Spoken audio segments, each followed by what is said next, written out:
Ma'am, Yeah. can you expound further, ma'am, when you saw that mayroon talagang effort within the premises of the Senate, ma'am.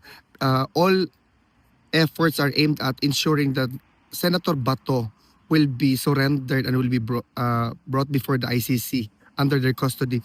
What are your initial reaction nung developing pa yung situation doon, ma'am?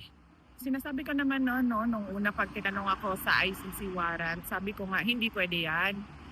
Dahil ang mga foreign courts at foreign tribunals, wala silang jurisdiction sa loob ng Pilipinas.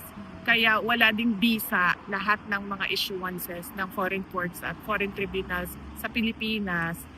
Maliban na lang kung ipasok yan sa loob ng local courts. At yung local courts ang mag-issue ng kanyang sariling Philippine order base doon sa mapag-usapan sa kaso.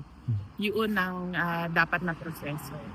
Dahil kapag sinasabi mo na pwede yan sa isang Republic Act, masasagasaan niya yung rights ng isang accused na nasa Bill of Rights natin na protektado ng Constitution natin. Ibig sabihin, nababiolate yung rights ni Senator Bato de la Rosa. At nakita na natin noon.